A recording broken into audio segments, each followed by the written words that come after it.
Piénsalo con total honestidad. ¿Qué les ocurre a la mayoría de los hombres después del matrimonio? Poco a poco, casi sin darse cuenta, su círculo de amigos se reduce o desaparece por completo. Aficiones que antes daban sentido a sus días empiezan a ser vistas como egoístas, a menos que sirvan directamente a la familia. El tiempo libre deja de ser tiempo propio y se diluye entre gestiones domésticas, compromisos y obligaciones que nunca terminan. Incluso el dinero cambia de naturaleza. Ya no es mío, pasa a ser nuestro. Y casi siempre es ella quien decide cómo y cuándo se gasta. Nada de esto sucede por casualidad. No es una suma de errores aislados ni mala suerte. Es un proceso gradual, cuidadosamente normalizado, que se presenta como madurez, responsabilidad y amor. Cada pequeña renuncia parece razonable por sí sola. Cada concesión se justifica como un sacrificio necesario. Pero, acumuladas, esas renuncias construyen algo mucho más grande. Una vida donde el hombre pierde autonomía económica, psicológica y social, mientras cree que simplemente está haciendo lo correcto. La pregunta incómoda es esta: si todo es tan natural y beneficioso, ¿por qué tantos hombres sienten que han perdido algo esencial de sí mismos después de casarse? Aquí es donde el panorama se vuelve más inquietante. Este proceso no nace del azar, sino de una lógica clara. De forma intuitiva, muchas mujeres comprenden que el valor de un hombre dentro de la familia aumenta a medida que disminuyen sus opciones fuera de ella. Cuantas menos alternativas tiene, más energía, tiempo y recursos dedica a sostener la relación.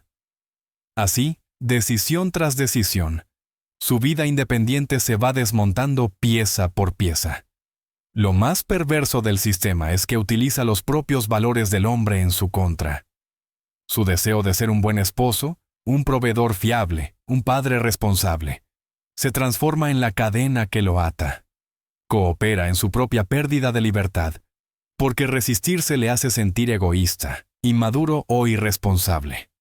Reconocerlo resulta aterrador, porque implica aceptar que no fue forzado, sino convencido. Esta dinámica se vuelve aún más evidente cuando observamos el lenguaje cotidiano que rodea al matrimonio. Expresiones aparentemente inocentes esconden una verdad incómoda. Casarse se describe como atarse, dar el salto, perder la libertad. Incluso sin pensarlo, el lenguaje revela una intuición colectiva. El matrimonio no se percibe como una expansión de la vida, sino como una renuncia disfrazada de compromiso. La identidad masculina empieza a diluirse en un rol funcional, definido por expectativas externas. El hombre deja de ser quien es para convertirse en lo que se espera de él. Poco a poco, su autenticidad se sacrifica en nombre de la estabilidad, hasta que apenas reconoce al individuo que fue antes de asumir ese papel. La transformación no ocurre de golpe, sino de manera tan lenta que resulta casi invisible. Todo empieza con concesiones pequeñas, aparentemente inofensivas. Cancelar una salida con amigos para evitar discusiones. Aceptar planes que no desea para mantener la armonía. Ceder siempre en decisiones sociales porque no vale la pena el conflicto. Cada gesto parece insignificante, incluso razonable. Pero, con el tiempo, esas elecciones construyen un patrón. Cuando el hombre finalmente se detiene a mirar su vida, descubre que ya no decide por sí mismo. Su margen de acción se ha reducido tanto que la pérdida de control personal se siente normal, casi inevitable. A partir de aquí, el patrón se vuelve aún más claro cuando se observa la conducta dentro del matrimonio. Durante la fase de conquista, todo parece distinto.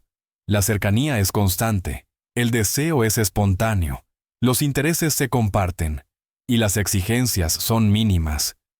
La relación se construye sobre la sensación de igualdad y complicidad. Sin embargo, una vez asegurado el compromiso, el equilibrio empieza a desplazarse de forma progresiva. La intimidad deja de ser una expresión natural del deseo y se transforma en una moneda de cambio. El sexo pasa a funcionar como recompensa por un comportamiento adecuado. Los intereses compartidos pierden importancia si no encajan con los objetivos familiares. Las demandas aumentan, mientras la disposición a ceder disminuye. La mujer que antes se mostraba flexible empieza a sentirse con derecho a ser complacida, y el hombre aprende que su valor depende de lo útil que resulte.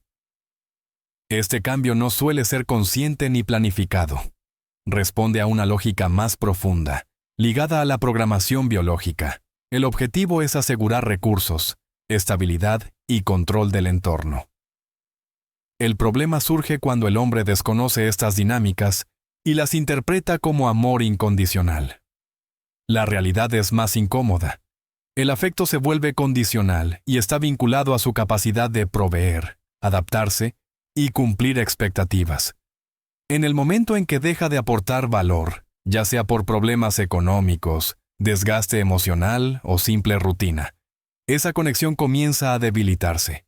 Y muchos hombres no lo ven venir hasta que el daño ya está hecho. Cuando la relación llega a este punto, la estructura legal y social entra en juego y termina de cerrar el círculo. Las estadísticas de divorcio muestran un patrón constante. Cuando el equilibrio de costes y beneficios deja de favorecer a la mujer, la ruptura se vuelve una opción viable. No es solo una cuestión emocional, es un cálculo práctico. Y el sistema judicial refuerza ese cálculo al asegurar que, incluso después de la separación, el hombre continúe cumpliendo su función principal: proveer. Pensiones, manutención y reparto de bienes garantizan que la extracción de recursos no se detenga con el divorcio. El vínculo se rompe en lo afectivo, pero se mantiene en lo económico. Para muchos hombres, la separación no significa libertad, sino una nueva forma de obligación permanente hacia una estructura de la que ya no forman parte. Esta etapa marca un punto de inflexión psicológico. El hombre empieza a comprender que el contrato no estaba diseñado para proteger su bienestar, sino para asegurar la estabilidad del sistema. Sin embargo, admitirlo implica aceptar que ha perdido una batalla sin haber sido consciente de estar luchando. Aquí es donde el conflicto deja de ser solo económico y se convierte en una auténtica guerra psicológica. El matrimonio moderno no se limita a explotar al hombre a nivel material, también erosiona su identidad desde dentro. Aprende, a base de repetición, que sus pensamientos, deseos y emociones importan menos que mantener la paz en el hogar. Su papel deja de ser activo y pasa a ser reactivo. Resolver problemas, absorber tensiones y adaptarse constantemente. Con el tiempo, esta dinámica genera lo que la psicología describe como indefensión aprendida. Después de enfrentarse una y otra vez a situaciones que no puede controlar, el hombre deja de intentarlo. Renuncia a expresar lo que necesita porque ha aprendido que hacerlo solo trae más conflictos. Empieza a justificar su propio malestar, convenciéndose de que sacrificarse es una prueba de amor y que cuestionar el sistema es una señal de egoísmo. Lo más perturbador es cómo esta mentalidad es reforzada desde fuera. La sociedad glorifica al hombre que lo da todo por su familia. Las narrativas culturales ensalzan la abnegación masculina y otros hombres, atrapados en la misma dinámica, repiten el discurso para no enfrentarse a su propia derrota interior. Así, el mito del matrimonio como asociación se mantiene vivo, aunque la experiencia cotidiana se parezca mucho más a una forma de servidumbre emocional. A partir de aquí, la verdadera naturaleza del matrimonio queda al descubierto. Deja de presentarse como una historia de amor y se revela como un juego de poder. No se trata de sentimientos, sino de influencia. En cualquier relación, quien tiene más opciones posee la ventaja, y el sistema se encarga de reducir las opciones del hombre, mientras amplía las de la mujer. Cuando él se vuelve indispensable para sostener un determinado estilo de vida, paradójicamente empieza a ser prescindible como persona. En ese punto, ya no es visto como un individuo con sueños y límites propios, sino como una función: proveedor, protector, solucionador de problemas, contenedor emocional. Desde fuera, la relación puede parecer estable y eficiente, pero por dentro funciona como una estructura donde uno da y el otro administra. La cercanía afectiva se regula, el acceso al afecto se condiciona, y la dinámica se mantiene mediante recompensas y castigos sutiles. Las consecuencias no tardan en aparecer. Muchos hombres casados muestran signos de desgaste profundo, apatía, depresión, pérdida de motivación. No es simple estrés cotidiano. Es la carga psicológica de vivir en un entorno donde su valor depende de lo que entregan y no de lo que son. Sin embargo, esta realidad rara vez se reconoce abiertamente, porque admitirla pondría en peligro un modelo social que necesita del sacrificio masculino para seguir funcionando. Este punto conecta con una de las ideas más incómodas para muchos hombres: el principio de la escasez. En las dinámicas de atracción y respeto, aquello que es limitado suele ser más valioso que lo que está siempre disponible. Sin embargo, a muchos hombres se les ha enseñado justo lo contrario. Se les dice que estar siempre presentes, ser comprensivos en todo momento y anteponer las necesidades de la pareja a las propias es una prueba de amor. En la práctica, ese comportamiento suele producir el efecto opuesto. Cuando un hombre hace de una mujer el centro absoluto de su vida, envía un mensaje claro, aunque no lo pretenda. Muestra que carece de prioridades más allá de la relación, que está dispuesto a adaptarse a cualquier condición con tal de no perderla. Desde una perspectiva psicológica profunda, eso no genera seguridad ni admiración, sino desinterés. La disponibilidad total se interpreta como falta de opciones, y por tanto, como falta de valor. Este patrón se repite constantemente en el ámbito de las citas y también dentro del matrimonio. El hombre que responde de inmediato a cada mensaje, que cancela sus planes personales sin dudarlo, y que busca aprobación para cada decisión, termina siendo percibido como predecible. Y la previsibilidad, aunque tranquilizadora al principio, acaba erosionando la atracción. La mujer puede decir que valora esa entrega, pero su comportamiento revela otra cosa muy distinta. En contraste, el hombre que mantiene su propio rumbo genera una dinámica diferente. No porque juegue a manipular, sino porque su vida no gira exclusivamente en torno a la relación. Tiene proyectos, límites y una identidad que no negocia constantemente. No está siempre disponible porque está ocupado construyendo algo que considera importante. Esa independencia despierta curiosidad, respeto e incluso deseo, precisamente porque no depende de la validación externa para sentirse completo. Aquí aparece la famosa idea de que los chicos buenos suelen terminar últimos. No se trata de bondad en sí, sino de confundir amabilidad con sumisión emocional. Ser amable no implica renunciar a uno mismo, pero cuando un hombre sacrifica sus principios, su tiempo y su dignidad para evitar conflictos, transmite debilidad psicológica, y esa debilidad, a nivel inconsciente, resulta poco atractiva. El sistema refuerza este error haciéndole creer al hombre que cuanto más persiga, más amor recibirá. En realidad ocurre lo contrario. Cuanto más necesita la relación para sentirse valioso, menos valor proyecta dentro de ella. La mujer, sin decidirlo conscientemente, empieza a invertir menos, porque percibe que él ya está completamente entregado. Se produce entonces una inversión de roles. Él busca, ella evalúa, él demuestra, ella decide.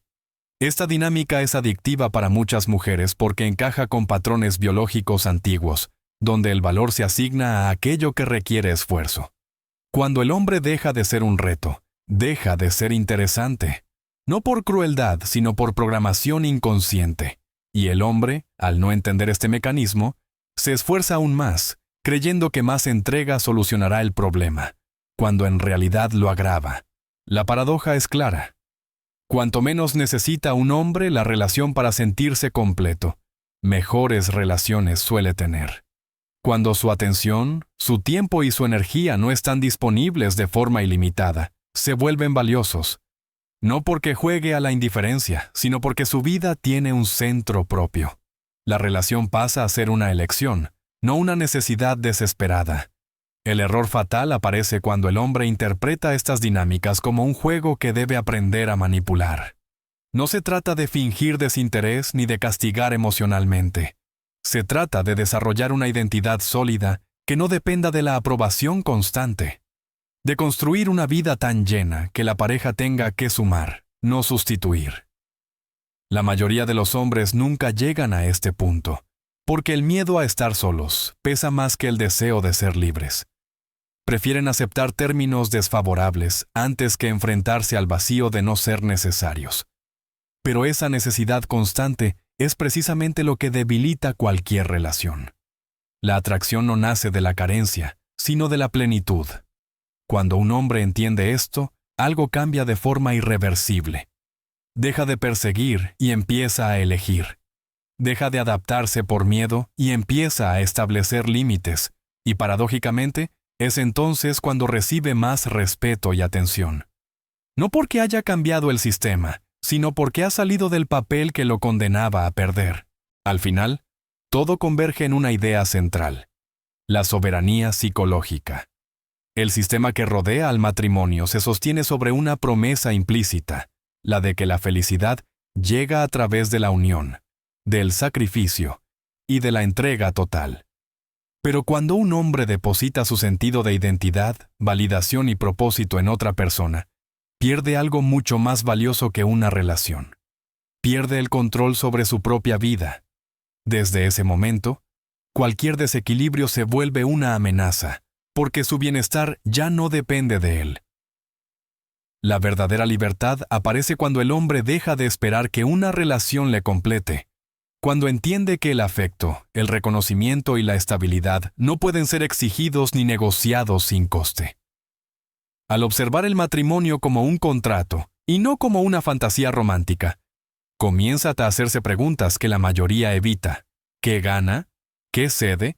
Y si ese intercambio realmente sirve a su futuro. No desde el cinismo, sino desde la claridad. Esto no implica rechazar el amor ni huir de los vínculos. Implica elegirlos desde la abundancia y no desde la carencia. Un hombre que se siente completo por sí mismo no necesita aferrarse.